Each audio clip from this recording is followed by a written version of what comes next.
¿Cómo están? Y bienvenidos a otro episodio de su podcast de Nación Patriota. Nuevamente con su anfitrión Henry B. Franco, el coach de sillón de esta gran nación patriota. Y bueno, ya hemos sacado un episodio previo, por si no lo han escuchado. Bueno, el previo fue el triunfo de los New England Patriots sobre los Denver Broncos. Hablamos un poco de lo que iba a ser esta primera semana de dos previas al Super Bowl 60, el Super Bowl en el cual los Patriots, después de 7 años de espera, finalmente vuelven a esta fiesta grande y lo harán contra los Seattle Seahawks. Muy poco que hablar en el frente de los Patriots en este sentido, porque la primera semana antes de lo que sería la gran semana previa del Super Bowl, casi no ocurre mucho. Hay entrenamientos, pero son ligeros, hay ruedas de prensa, pero hay muy pocos temas de los cuales los coaches y los medios puedan dialogar, aunque sí hay temas picantes, por así decirlo, esta semana, temas que ya iremos tratando en este episodio. Y la verdad es que creo que se van a hablar de algunas lesiones, pero creo yo, y eso lo adelanto sobre todo en el tema de Drake May, no creo que sean de consideración todavía hasta la próxima semana. Creo que a varios días, a más de 10 días del gran juego, todavía es muy temprano para decir quiénes pueden jugar y quiénes no. Si los que están ausentes, como ya iremos viendo, es en verdad una señal de alerta o el equipo les está dando su debido descanso.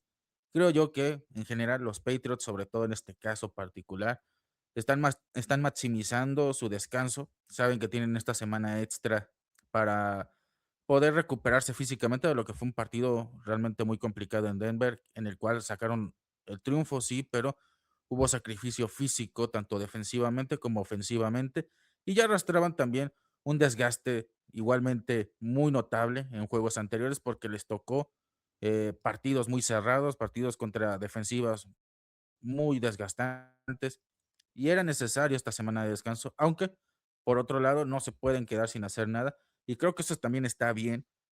Por el lado de que los Patriots, al menos esta temporada con Mike Vrabel, creo que se han visto peor cuando tienen más descanso del que normalmente les dan cada semana. Dos ejemplos muy claros, cuando tienen esos 10 días para descansar después del jueves por la noche contra los Jets, se vieron muy mal en su siguiente partido. Y la semana de descanso que tuvieron antes del juego contra los Bills, si ganaban ese partido, se llevaban la división antes, pero se notó que el equipo la semana de descanso le vino fatal, se vio muy fuera de ritmo, muy fuera de sí. Y la verdad es que tener esta semana previa haciendo algo, aunque sea muy poco, aunque traten de bajarle bastante a la intensidad de sus entrenamientos, es bueno porque les ayuda a no perder tanto ritmo, sobre todo en el partido más importante de toda la temporada.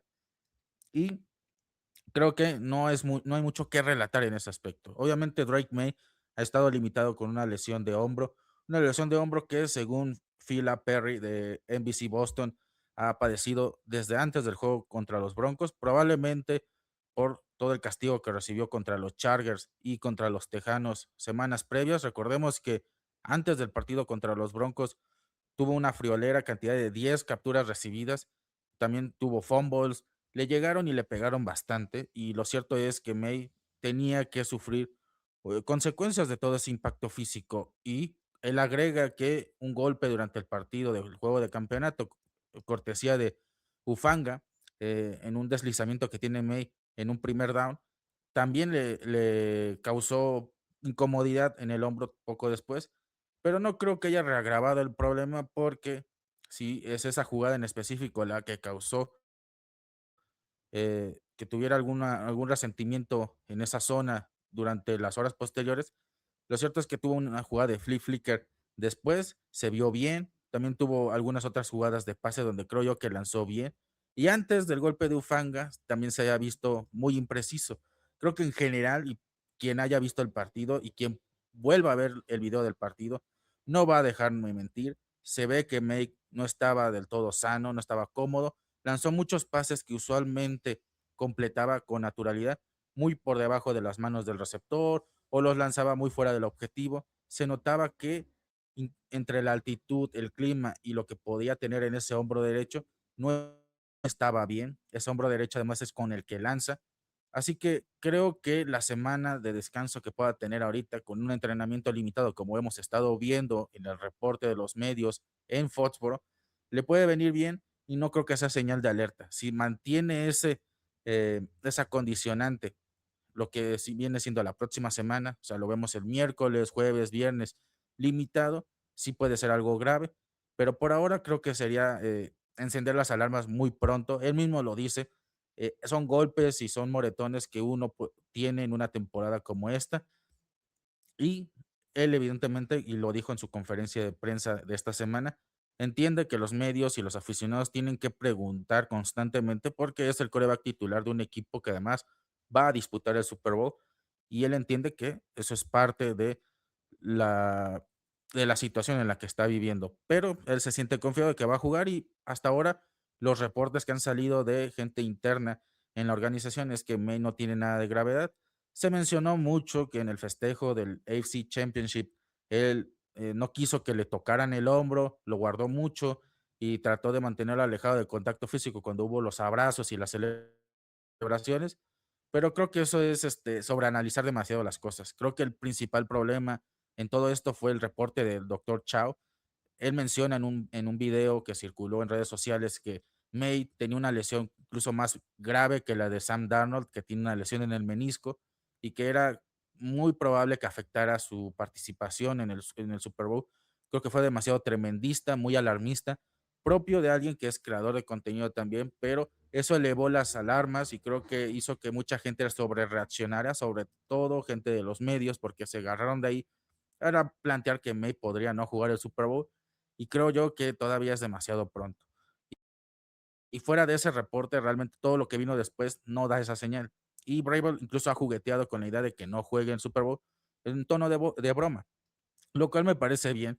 Creo que el entrenador también dentro de sus tácticas, dentro de sus juegos mentales previos a un partido tan importante como este, está agarrándose de cualquier cosa para generar duda en el plan de juego del rival y quizás pensar que pueda estar limitado May de algún modo en el partido. Yo creo que va a seguir jugando con eso. Evidentemente va a alimentarlo si le conviene tácticamente, pero por ahora, de lo que se ha visto, claro que no, May no da la sensación de que no va a jugar el partido. Incluso hay jugadores más lesionados que muy probablemente jueguen. Caso de Robert Spillane, que no ha entrenado en lo que ha sido esta semana, no ha tenido entrenamiento. Sufrió una lesión de tobillo, como dije en el episodio anterior. Él todavía se vio bien en los festejos del AFC Championship, pudo haber sido la adrenalina, pero durante el juego también trató de jugar, trató de mantenerse. Lo sacaron, quizás para cuidar ese tobillo, pero tampoco da señales de que no vaya a jugar. Y él sí da una sensación de que podría estar fuera para el juego grande. Y no creo que sea así. Entonces, si jugadores como él pueden jugar, probablemente May con mayor razón va a estar en el partido contra los Seattle Seahawks y evidentemente va a tener que participar porque es el mejor jugador que tenemos en el equipo y es la razón por la que estamos aquí, a pesar de que las críticas tratan de desmerecer lo que ha logrado Drake May hasta ahora. La realidad es que los Patriots no estarían aquí con Josh Dobbs o cualquier otro quarterback. Y la verdad, créanme, tuvimos a Cam Newton, a Mac Jones, a Bailey Zappi, a Brian Hoyer. Ninguno nos llevó tan lejos como Drake May y muy difícilmente ganaríamos esto sin él en el terreno de juego. Así que va a jugar, sea como sea. Veremos a qué capacidades, pero eso lo sabremos nuevamente hasta la próxima semana. Y bueno, creo que dentro de lo que cabe, eso también ha permitido ver un poco lo que son las ansiedades y los nervios de todo el mundo, porque los Patriots, como dijimos en el episodio anterior, parten como underdogs o no favoritos por 4.5, 5 puntos contra una ofensiva que es la número uno en la liga, top 10 defensivamente. Es un equipo mucho más completo, la verdad. Línea por línea es mucho más grande y físico que los Patriots. Y creo que la gente ya tiene suficiente ansiedad, así que cualquier señal de que esto puede ser una paliza o puede ser una derrota para los Patriots, pues la van a tomar y se van a asustar más de lo que ya están.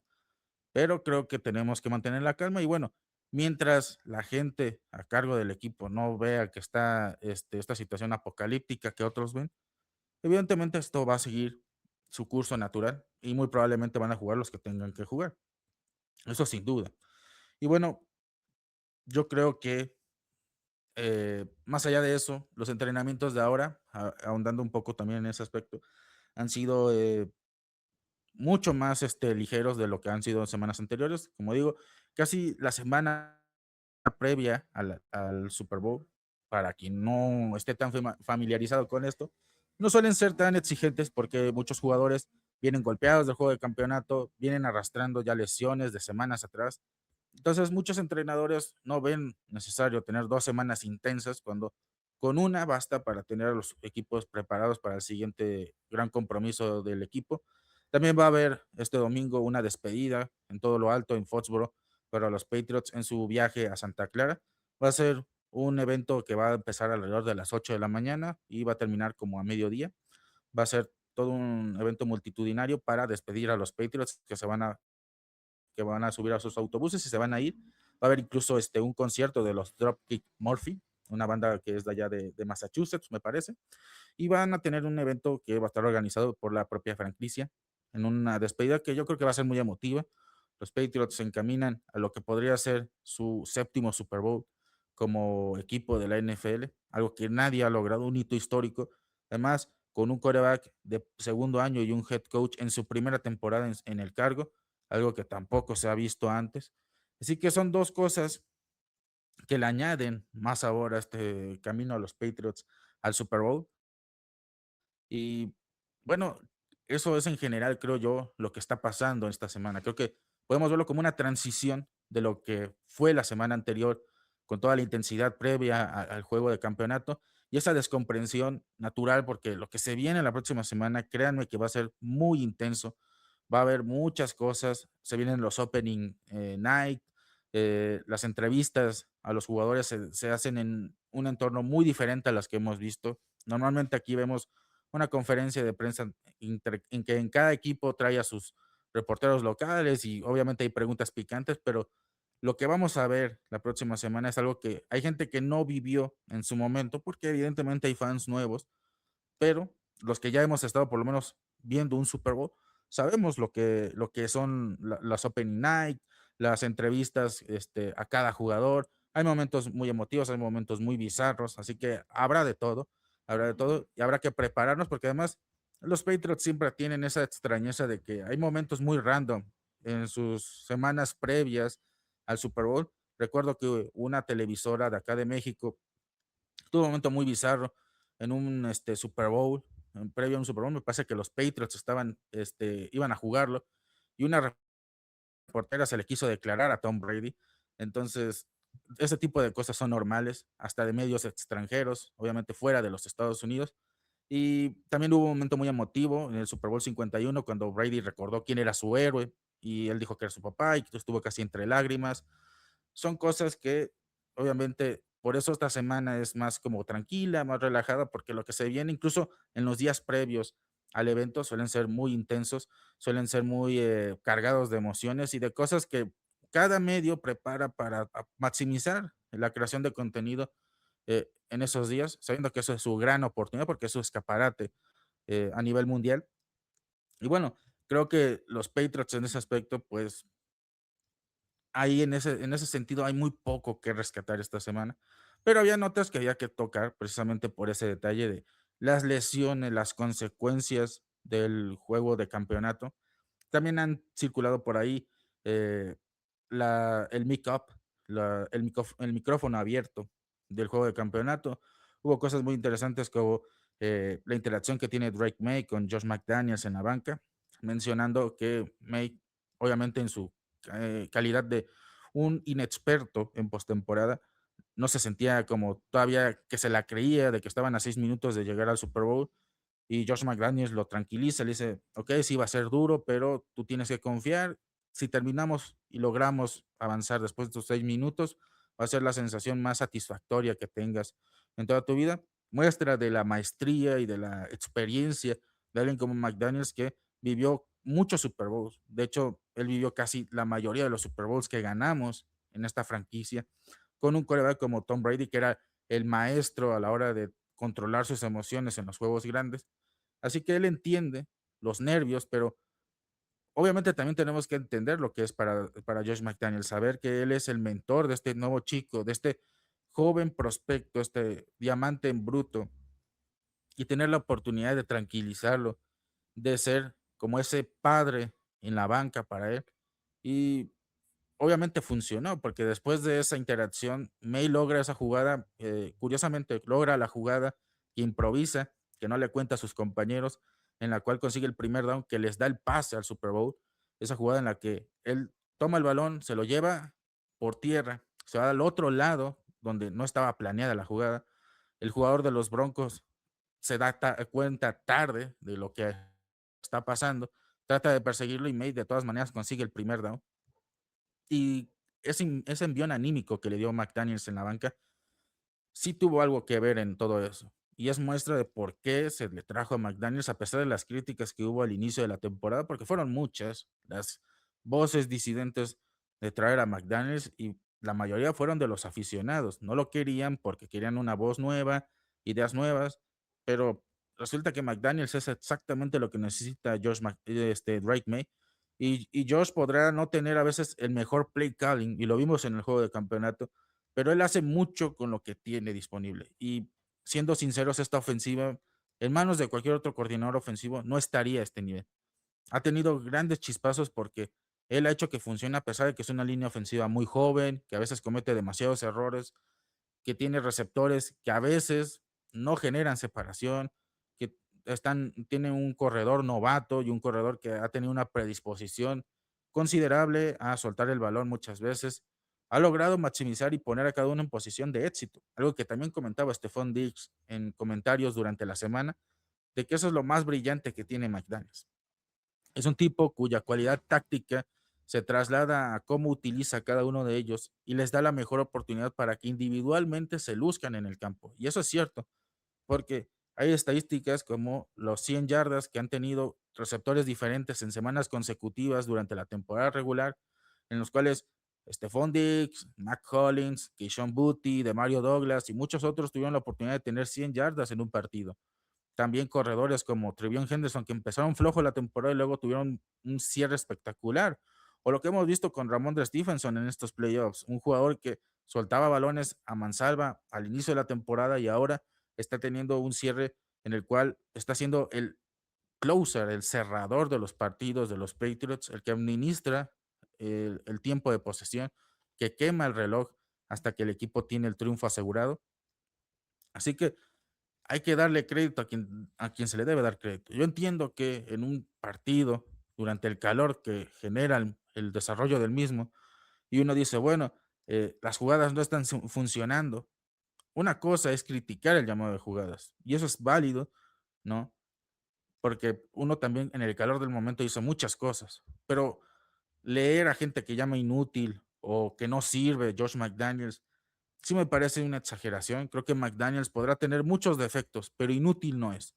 Sobre todo cuando vemos lo que ha logrado con cada uno de los miembros de esta ofensiva y cómo estaban el año antes de que él llegara.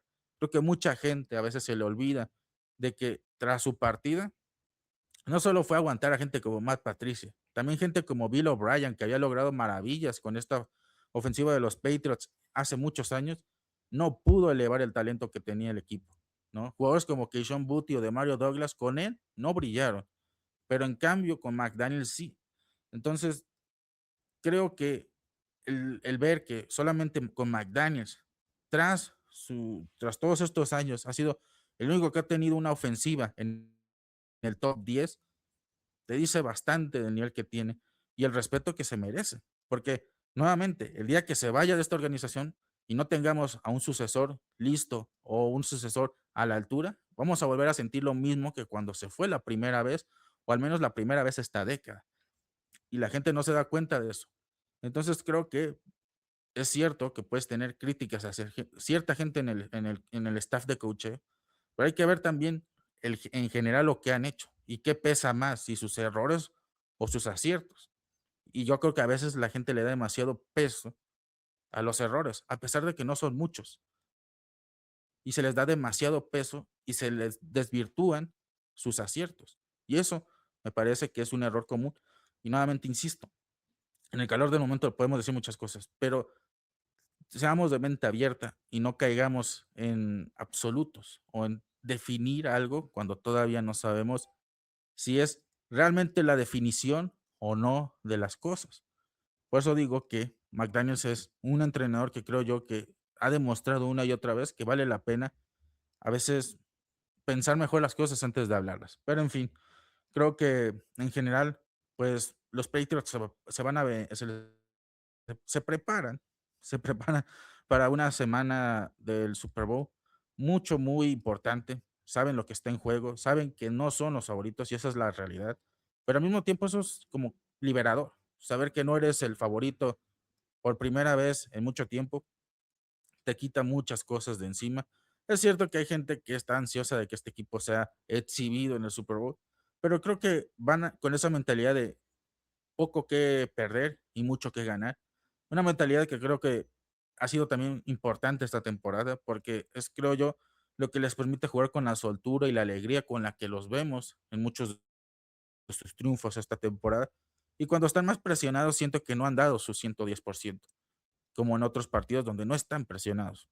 Así que creo que este equipo por ahora no nos debe preocupar, nos debe y nos debemos sentir agradecidos. De verdad, si esta semana todavía no lo han hecho, prosésenlo, pero reflexionen también y dense cuenta que esta temporada pudo haber sido de muchas maneras, pero llegar a un Super Bowl nadie la tenía prevista. Quizás en 1 o 2 años, yo en lo personal así creía que podíamos llegar a un Super Bowl en 1 o 2 años, pero no en el primer año de Mike Vrabel. Y lo que ha hecho este hombre en un año, increíble. Ha atinado en todos los aspectos. Yo creo que incluso ese es un problema para la próxima temporada. Dejan la vara demasiado alta. Atinar a casi todos tus picks en el draft, atinar a todos tus agentes libres firmados, hacer los ajustes adecuados en todos los partidos o en casi todos. Es una meta muy difícil de igualar. Y este equipo lo logró en su primer año. Una cohesión increíble. Y ahora el reto va a ser mantenerse en ese nivel lo que resta, pues, del tiempo que esté Mike Vrabel en este puesto de head coach y también May mantener este nivel o aumentarlo el resto de carrera que le quede en la NFL. Eso es quizás el único problema, pero agradezcamos de que este equipo está en donde está porque realmente pudo haber sido muy diferente la temporada. Y siendo sinceros, que tuvieran una marca perdedora en el primer año de Vrabel era también muy factible porque las expectativas eran de 9, 10 ganados máximo. Entonces, había una posibilidad también importante de que tuvieran un récord perdedor. A lo mejor 8-9, supongamos. Pero un 8-9 seguía siendo un récord perdedor. Y no estamos ahí. No estamos con ese récord. Y no solamente buscamos entrar a playoffs, buscamos trascender. Porque es algo que comentaba May sobre Vrabel en su discurso durante la semana y me pareció muy curioso porque él dice que Vrabel les dijo que ellos tenían que ganar el Super Bowl, ¿no? Ir semana a semana y buscar ganar el Super Bowl al final de cuentas. Y ahora están a un partido de hacerlo. Y otro aspecto que les platicó es de que sintieran alegría de cumplir un sueño de la infancia, porque muchos de niños, muchos de estos jugadores vieron a otros grandes, probablemente a la dinastía de los Patriots, ganar el Super Bowl. Y cuando llegan al equipo, quizás fue lo primero que se les ocurrió y nunca pensaron que llegara tan pronto. Y ahora están ahí. Y muchos todavía no se la creen, como algunos aficionados. Y el trabajo de Breville es que se lo crean, de que se den cuenta del escenario en el que están, pero al mismo tiempo de que no olviden de dónde han venido. No solamente esta temporada, sino más atrás. Y darse cuenta de que el llegar aquí, sin importar todavía si lo ganan o lo pierden, es un gran logro estar aquí. Obviamente que quieres ganarlo, pero estar aquí es una victoria en sí mismo, porque de 32 equipos, solamente 2 llegan a estas instancias. Y el hecho de que el equipo sea uno de esos 2 equipos habla mucho. Una temporada en la que muchos veían con más posibilidades a los Bills, a los Ravens, a muchos otros, aunque el gran favorito del inicio de la temporada, los Chiefs, habían caído a mitad de temporada y no se recuperaron.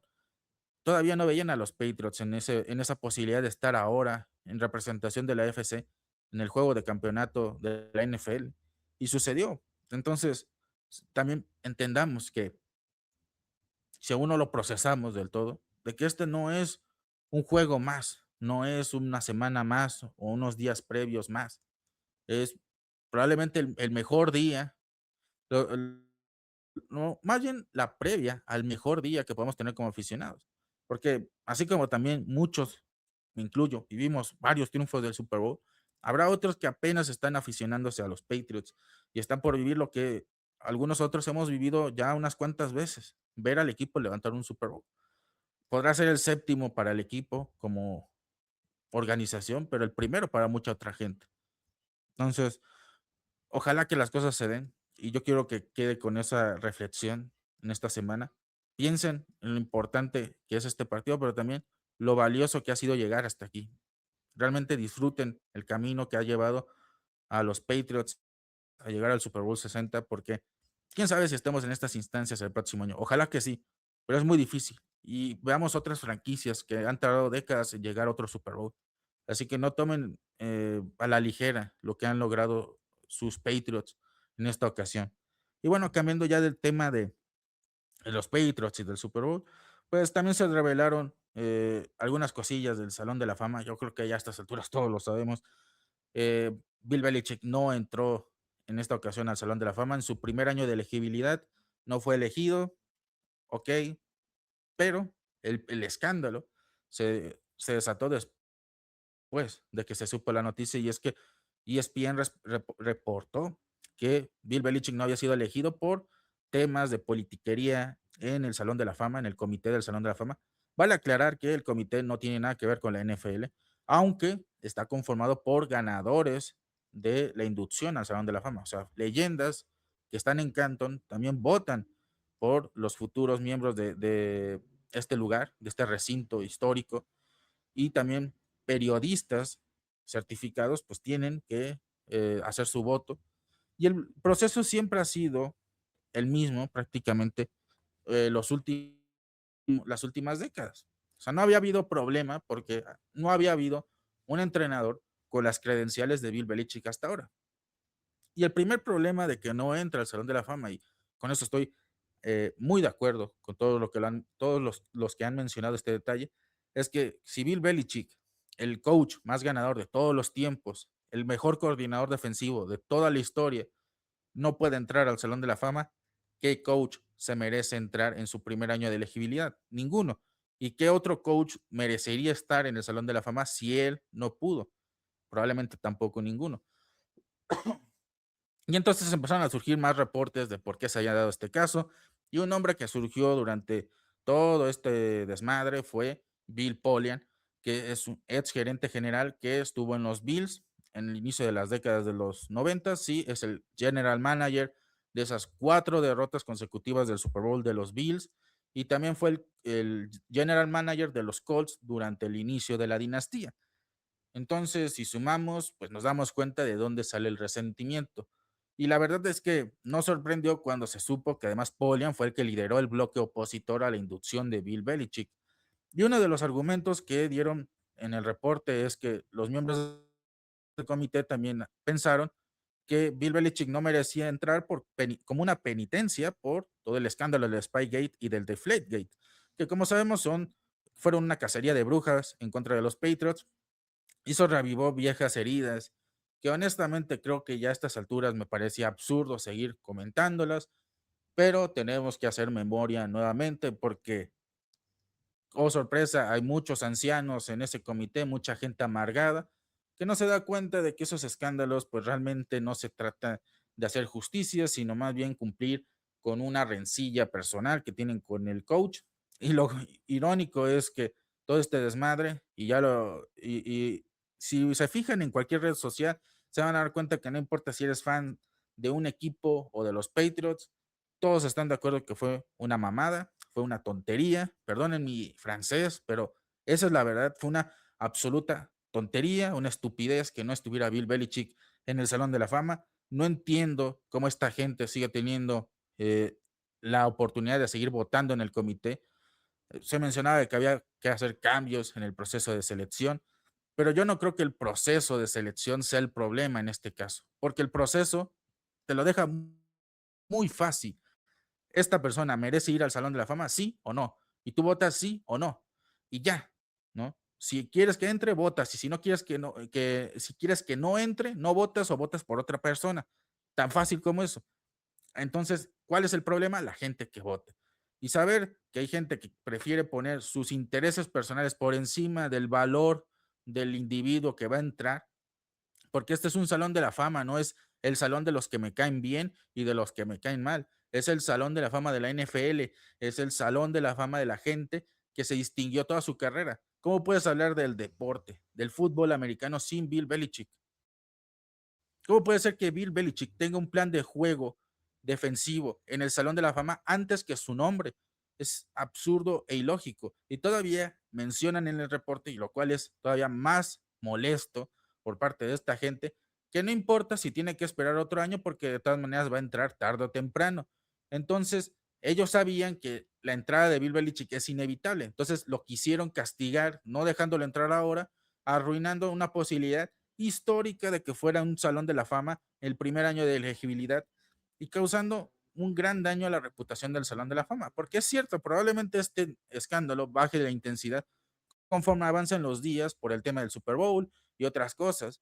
Pero la mancha que va a quedar en la reputación de esta gente va a ser lo mismo que pasó con el Pro Bowl, cuando empezaron a incluir gente como Tyler Huntley o ahora Shadur Sanders, que no merecen estar en el evento, pero por las reglas que ellos tienen, por las decisiones que tomaron, dejaron que ese tipo de corebacks entraran y mancharan el nombre del juego. Lo mismo le va a pasar al Salón de la Fama. Y no fue sorpresa que mucha gente como Patrick Mahomes, como el mismo Tom Brady, hasta Robert Kraft, que tiene una rencilla personal con Bill Belichick, salieran a defender a Bill Belichick como como un salón de la fama en su primer año de elegibilidad. Incluso gente que no tiene nada que ver con el fútbol americano, como LeBron James, hasta el presidente de los Estados Unidos, Donald Trump, salieron a hablar en contra de esta decisión. Lo cierto es, mucha gente se está colgando de esto también porque saben que fue una tontería y hay mucha gente descontenta, entonces es una buena manera de farmear votos o farmar popularidad, pero creo que es muestra de que el descontento es generalizado, incluso gente que nunca ha sido fan de los Patriots está de acuerdo que Bill Belichick fue robado de una oportunidad importante en su carrera. Y por ahí también han salido declaraciones en el pasado de Bill Belichick diciendo lo mucho que para él significaba Canton, porque él solía ir ahí con su familia a ver los diferentes hechos históricos que se han inmortalizado ahí. Y para él aparentemente significaba bastante. Y ahora al saber que pues no va a estar en el Salón de la Fama, pues sí creo que es un golpe duro a su ego. Y la verdad es que no me sorprendería que el propio Bill, el día que reciba su nombramiento, o lo rechace, o de un discurso un tanto picante al respecto, porque esto no se le va a olvidar. Es alguien que no olvida, sobre todo en este tipo de casos donde fueron directamente a su orgullo.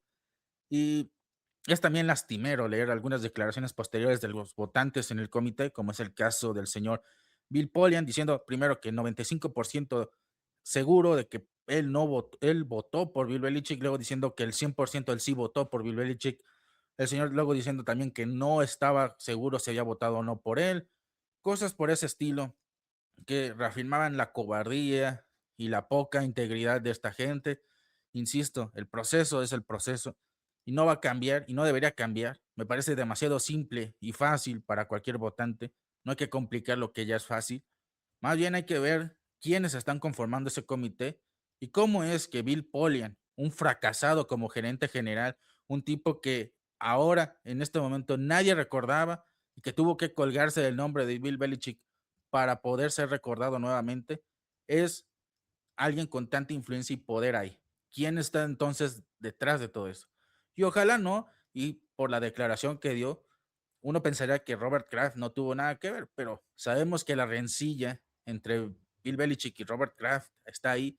Y el reporte de ESPN mencionaba que había mucha gente pro Robert Kraft que no consideraban justo que entrara uno y el otro no. Entonces, quién sabe ahí qué tanto tuvo que ver Kraft.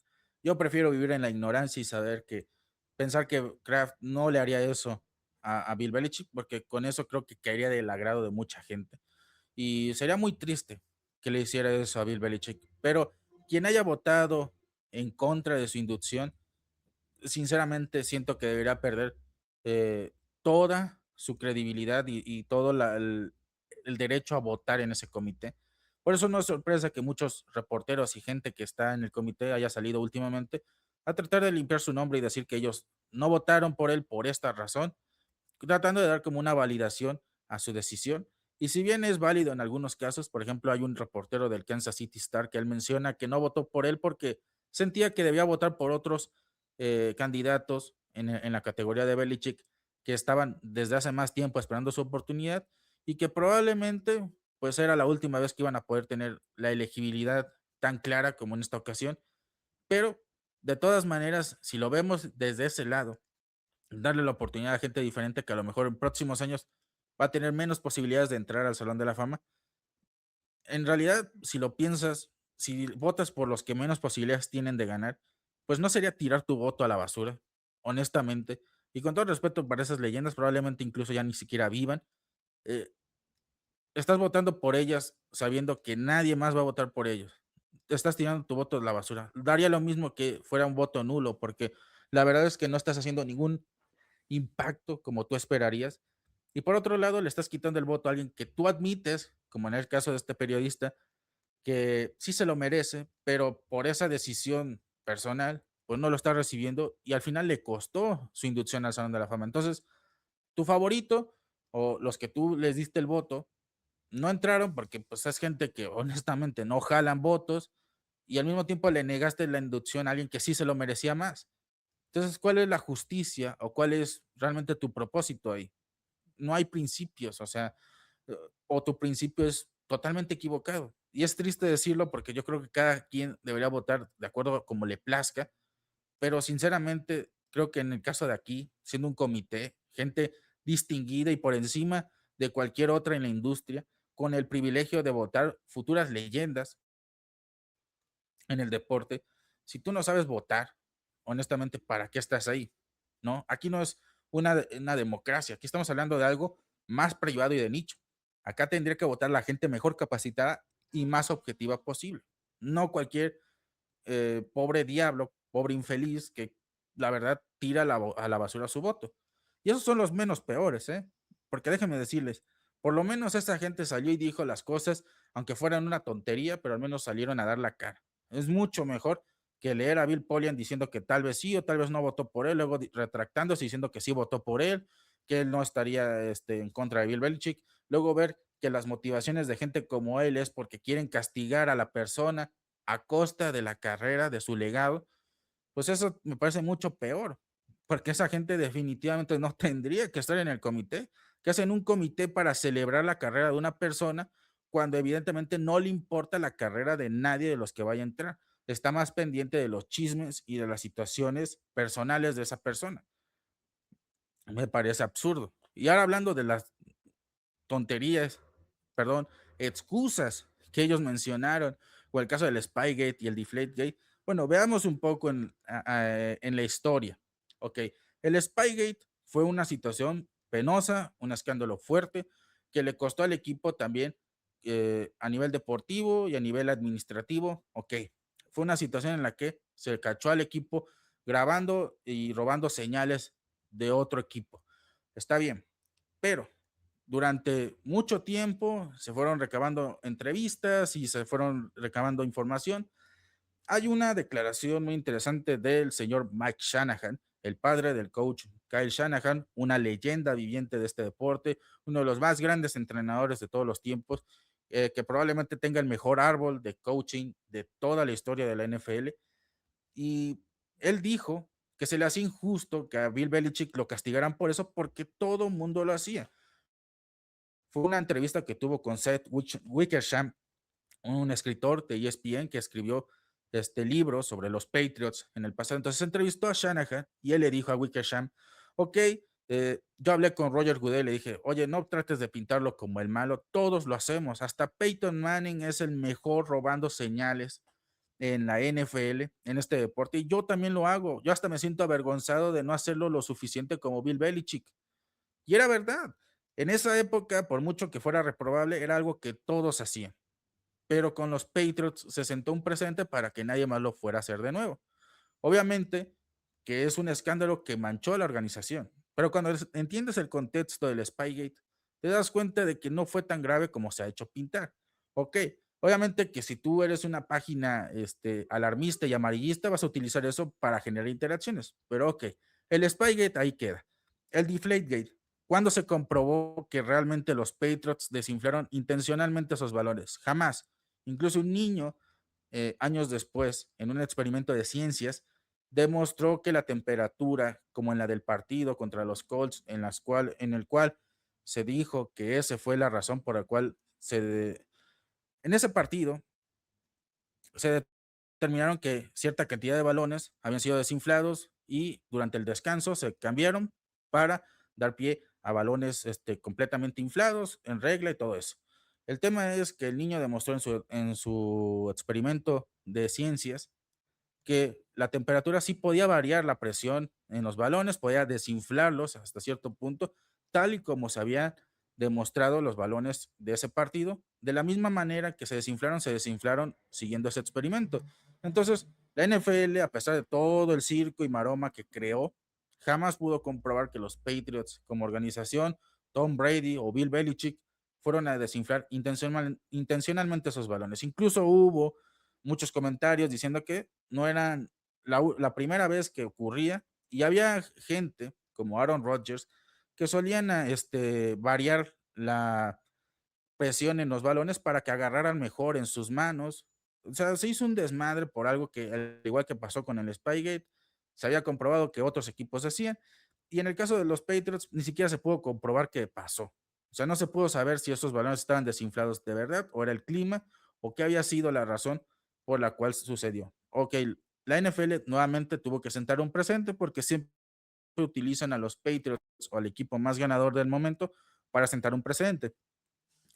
Y si revisamos toda la historia, también nos daremos cuenta de que el periodista que filtró todo este escándalo, que abogó porque se hiciera este desmadre, pues a la larga se tuvo que disculpar por el asunto. También el caso de los Colts, ¿de qué les sirvió alegar todo eso? Antes de que se cambiaran los balones, el partido estaba cerrado en el juego de campeonato. Después de que se cambiaron los balones, ¿saben quién les pasó por encima? A los Patriots. Un partido más a favor de los Patriots cuando estuvieron los balones en regla. O sea, en cualquier caso, estamos hablando de escándalos muy, muy polémicos, sí, pero muy dudosos y muy difíciles de comprobar en el caso del Deflategate o que eran un montón de nada en el caso del Spygate. Y honestamente, creo que si eso es la razón por la que tú no vas a votar por Bill Belichick, insisto, una persona ajena al deporte, una página eh, pitera en redes sociales puede sacar ese tipo de escándalos y tratar de crear una historia a partir de ello, porque ese es el trabajo de los medios, ¿no? Hacer historias y generar a veces entretenimiento a costa de ciertas polémicas. Pero si tú eres un ex coach de la NFL, ex jugador, si tú eres alguien que trabaja como periodista profesional, que tiene el trabajo de votar por futuras leyendas de este deporte, no puedes dejarte llevar por este tipo de cosas. Tú sabes además la realidad de las cosas. Tú tienes la información que los fans casuales no tienen. ¿Cómo es posible que tomes esta clase de decisiones? Por eso digo que el problema, insisto, son los miembros de este comité. Y obviamente el comité se pronunció al respecto y dijo que van a investigar la situación y que si hay gente que no hace buen uso de su derecho a votar en el comité, pues va a ser echada. Pero el comunicado primero sale varios días después de que se dio la noticia. Además, es muy corto, o sea, tardaron como 48 a 72 horas en sacar un comunicado para decir unos 4 o 5 párrafos y al mismo tiempo no decir nada, porque no dices a quiénes vas a investigar, qué vas a hacer, dices que tal vez o tal vez no haría ciertas cosas, te tratas de medio disculpar y ya. Me parece absurdo, me parece además un daño irreparable al Salón de la Fama y me pareció interesante, hablando de los que estuvieron a favor de que Bill Belichick entrara al Salón de la Fama, como en el caso de Tom Brady o de Robert Kraft, leer sus declaraciones, porque es muy interesante ver, por ejemplo, en el caso de Tom Brady, pues él agradece a Bill Belichick porque lo convirtió en quien es. Y él dice que no le hubiera gustado jugar para nadie más que Bill Belichick y ganar los Super Bowls. eh, Fue algo muy bonito con él y realmente él fue la razón por la que ganaron todos esos Super Bowls juntos. Entonces, ok, ahí es un refuerzo y me gustaría pensar, ¿no? Por ahí ha sido un debate pequeño, pero se ha hecho de qué pasaría si Tom Brady, en el momento que sea elegible para entrar al Salón de la Fama, simplemente declina como en forma de protesta. No creo que lo haga. Creo que Tom Brady es demasiado políticamente correcto en esos casos como para rechazar su nominación y su inducción al Salón de la Fama. Pero si lo hiciera, creo que sería la última estocada para el Salón de la Fama como institución. Probablemente ahí sí vendrían cambios importantes, porque hacerles el feo, saber que el mejor de todos los tiempos no quiso entrar al Salón de la Fama en protesta, pues va a tener que hacer que tengan un cambio de imagen profunda. Creo que sería un buen gesto de Tom Brady, pero creo que es pedirle demasiado y también está en su derecho de decir que sí quiere entrar al Salón de la Fama, pero si lo hiciera, sería para mí la última estocada para el Salón de la Fama. Y por otro lado, Robert Kraft también habló un poco después que Tom Brady, pero finalmente habló. Y creo que al inicio su comunicado es muy interesante porque es bastante neutro en el sentido de que dice, bueno, Bill Belichick es buena onda y fue una pieza importante para lo que conseguimos. Es un hombre que a pesar de nuestras diferencias, yo siempre voy a respetar. Ok.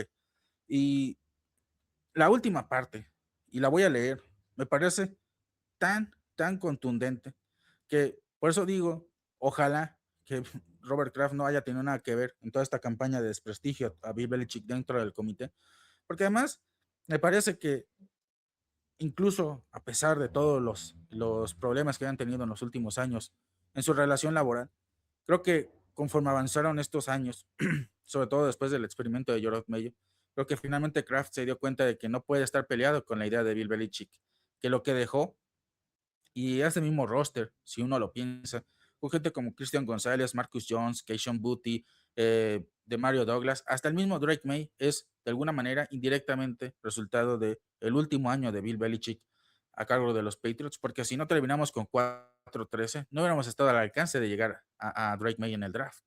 Y ahora puede ser el quarterback que nos dé el séptimo anillo de Super Bowl.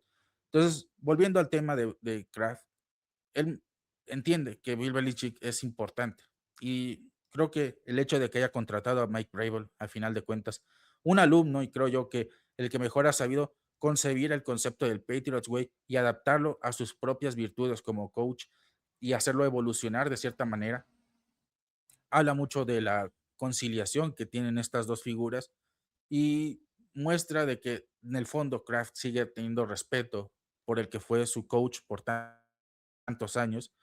Y ahora sí, voy a leer la parte final de su comunicado. Ya después de todo esto, él dice, es el mejor entrenador de todos los tiempos y merece inequívocamente ser elegido de forma unánime para el Salón de la Fama del fútbol americano profesional en su primer año de elegibilidad. Y para mí, la palabra que lo resume todo es inequívocamente. Es una palabra tan contundente, de un impacto tan grande y creo que no deja duda a nada. Para él, Bill Belichick tenía que estar en su primer año de elegibilidad. E insisto, probablemente entre el próximo año y veremos si él acepta finalmente entrar o él ahora los rechaza por todo lo que han pasado.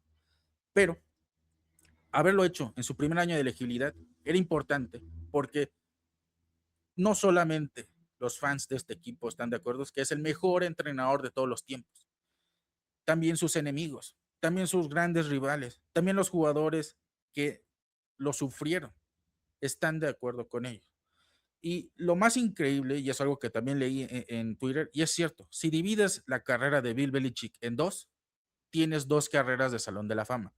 La primera es obviamente como head coach, pero la otra, que a veces es muy olvidada, es como coordinador defensivo.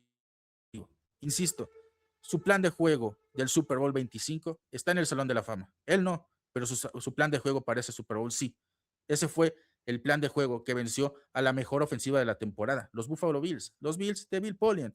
Pero ese plan de juego fue histórico, legendario, ¿no?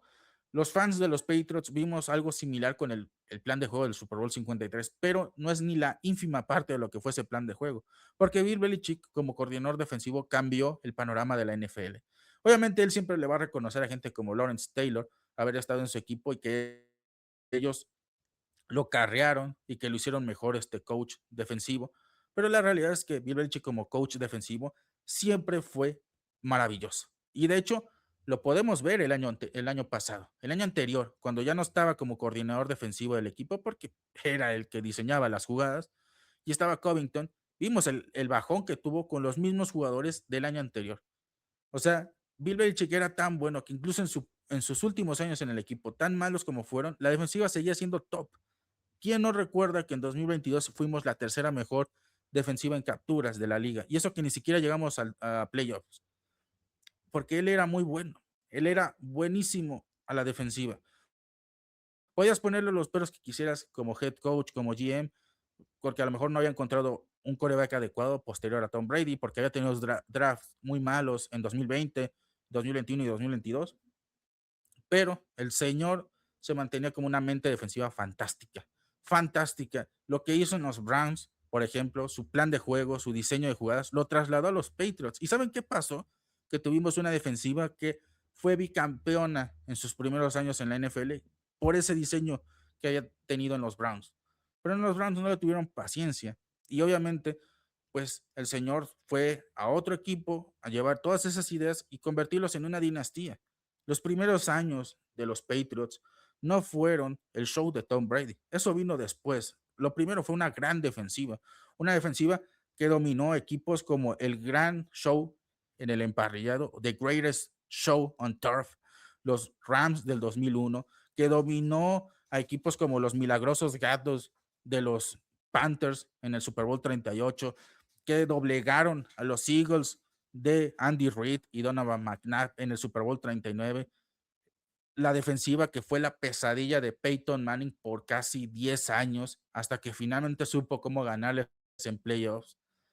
Ese hombre, ese coordinador defensivo, también fue nuestro head coach.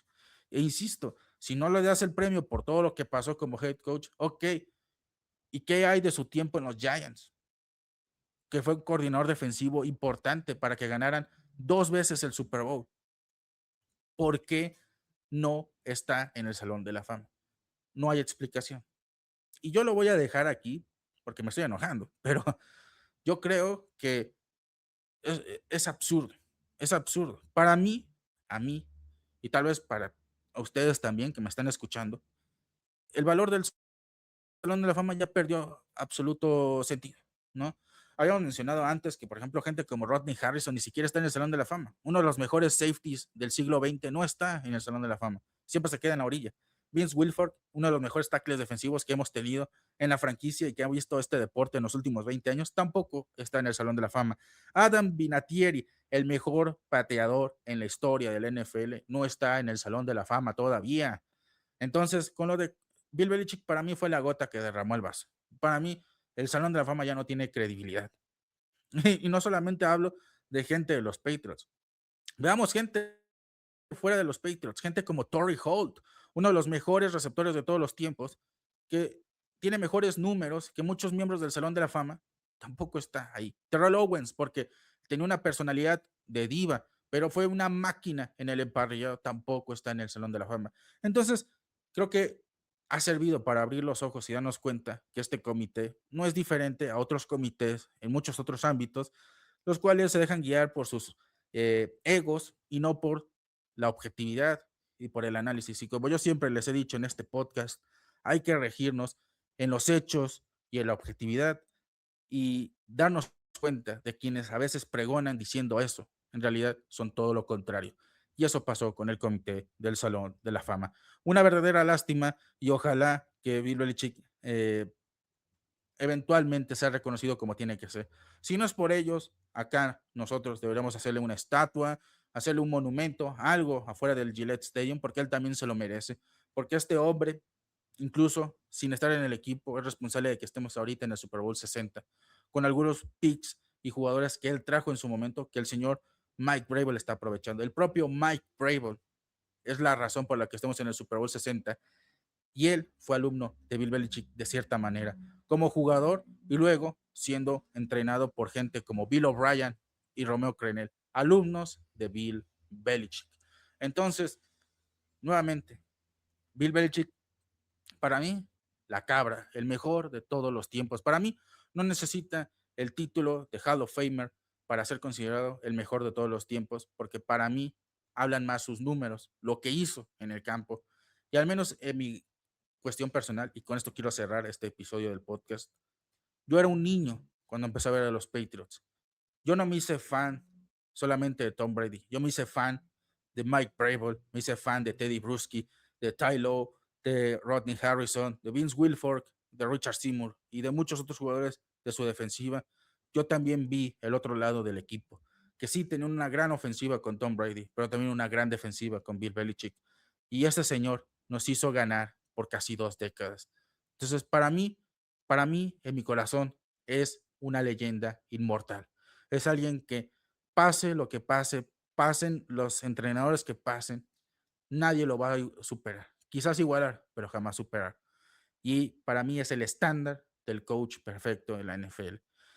Una persona con defectos, sí, pero un gran coach. Un coach más grande que su propia persona. Su nombre, su legado es más grande que el propio Bill Belichick.